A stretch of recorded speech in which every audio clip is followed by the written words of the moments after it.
Hello, band world, and welcome to episode 14 of Stuff Band Directors Wish They Had Time to Teach. I'm Steve Bottom, your host, and as I've said before, I am a performing artist and educational clinician for Bach Trumpets, a division of the Conn-Selmer Corporation. In addition, I am an endorsing artist for Warburton Mouthpieces, a division of Warburton Music Products. Now, today's topic is starting your beginners and having your young players play on cornet versus trumpet. Again, pardon me while I open this can of worms. There are arguments on both sides and people who feel very strongly about their argument on each side. As for me, I'm going to say cornet, and I have a few reasons for that. Now, a common argument you will hear is that it gives them a warmer tonal concept from the beginning, and depending on what kind of cornet they start on, there may be some validity to that. If it's what they call the shepherd's crook, that right before it goes into the valve section, it has a little curlicue type thing. Generally, those cornets are what we call a conical bore, like a cone, as opposed to a trumpet, which historically is cylindrical, like a cylinder. And the conical bore, similar to a French horn, is supposed to give it a warmer sound. But the cylindrical style trumpets, in my personal experience, yes, they're a little warmer, but generally they sound a lot more like trumpets. And, there's a really successful high school program here in Kentucky. The band director's retired now, but for over 20 years, he had all of his trumpet players play on cornet, even high schoolers, because he thought it gave them an advantage in tone. In fact, even in marching band, they would march cornets. And some good players came out of there, but like I said, I'm not so sure that, a good player is a good player, in other words. To my way of thinking, the biggest advantage is that cornets are generally wrapped tighter, the tubing. And so for a smaller hand, especially a child's hand, it's easier to manipulate. And I have one perfect example. When I was an undergrad, a good friend of mine, a couple of years older, had graduated, was in his first teaching job. So once a week I would go down and I would teach a brass master class, then individual trumpet lessons. And there was one young lady, very small in stature. In fact, I don't think she was even 5 foot tall, and she was a junior. So, just basically, a smaller person. And I kept getting on her. She had a regular, Bach 37 bell Stradivarius trumpet, and I kept getting on her to, lift the bell. And, when you use that valve combination, kick that third slide. And she looks at me and she goes, "But I can't, I'm little." And I looked, and she was trying to, manipulate the first slide and the third slide at the same time. And you could literally see the tendons like poking out in her skin. And she was just too darn small to manipulate that horn effectively. So I spoke with Jim, my friend who was her band director, and suggested that they switch her over to a cornet. But, they had just bought her a brand new silver Bach 37 bell. So, Dad was thinking, well, the last thing I'm going to do, is trade it in or sell it or whatever and get a cornet. So she just had to deal with it.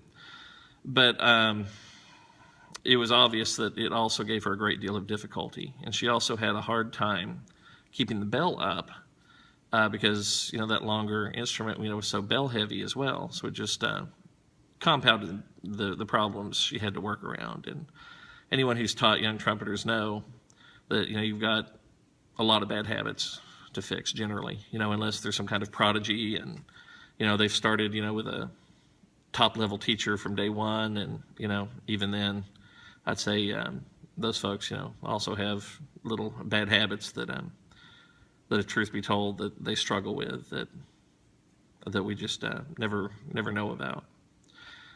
So again, people are gonna, if I get any hate mail over any episode, I know it's gonna be this one because people feel very strongly about it both ways.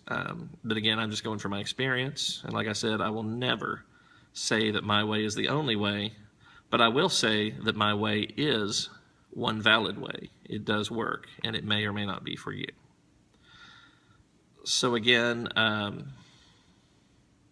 started on a con director. It was more of a what they call a long model cornet, where it has the straight bell that just goes right into the main body of the horn, as opposed to the shepherd's crook. Started on a regular box 7C mouthpiece. When I play that horn today, using the same type of mouthpiece, with a cornet shank, I notice I do get maybe a slightly warmer sound, but like I said, not really enough. I think that you get more of your tonal concept from who you listen to. Not only who you're listening to every day, but who you're listening to as far as recordings and trying to model. Obvious question comes up, what about pocket trumpets and pocket cornets, for a very young player? Well, again, that's used often, and it seems to work. Now, again, since I'm already going to get some hate mail over this, I might as well make it a lot of hate mail. Lately, they have come out with various brands of these plastic trumpets, extremely lightweight, and I know that the one that Conn-Selmer distributes is the P trumpet, and some people love them, some people hate them. Generally, I don't have a problem with them. I also recognize it for what it is. It's a new technology that we're still working the bugs out, and figuring out, just exactly what materials we have to use, that are metal, what can be plastic. It's a first generation technology, but already I think it shows a lot of promise, and a lot of people are getting horns like that for their kids. And again, you may be onto something there. I've noticed they generally do not have first slide triggers or saddles or rings. So again, if you want to, from day one, get a kid into using their slides effectively, then you might have some issues with that. But it certainly would be lighter to manipulate, than a full-sized trumpet, made for an adult, weighing a couple of pounds or more. By the same token, it's only relatively recently in horn production that they even have a saddle or a ring or whatever on that first slide. The older vintage horns, a lot of the box, the Selmer, that it's not my main horn, but I've been playing it for these videos, and something I've been playing around with and tweaking on my own. I'm sure you've noticed it doesn't have any type of device to manipulate that first slide either. So apparently that's not entirely a deal breaker either then. So as I said with the mouthpiece episode last time, just realize there are a lot of different options out there, and if what you have isn't working for you, try to figure out why, and realize there are a lot of other things you can try.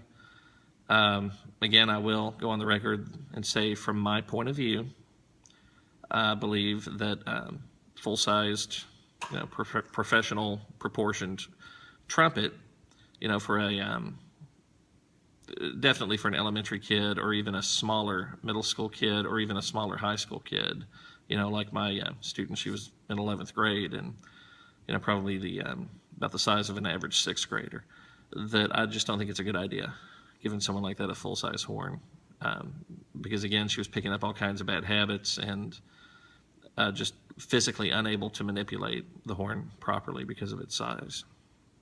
And of course, if you've got a pretty big kid, all bets are off.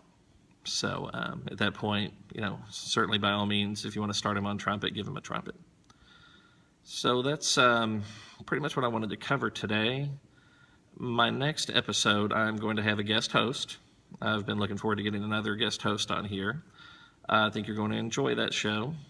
The host is Dr. Reese Land. He is the professor of trumpet at the University of Louisville, which is one of my alma maters, and actually one of his alma maters too. And I have no idea yet what Reese is going to talk about. I just told him, 10 to 12 minute format, no editing, single take, and sky's the limit. So I'm really looking forward to what he comes up with, but whatever it is, I know it's going to be great. I know I'm going to enjoy it, and I think you will too. So tune in next Thursday, and until then, thanks for watching. Bye-bye.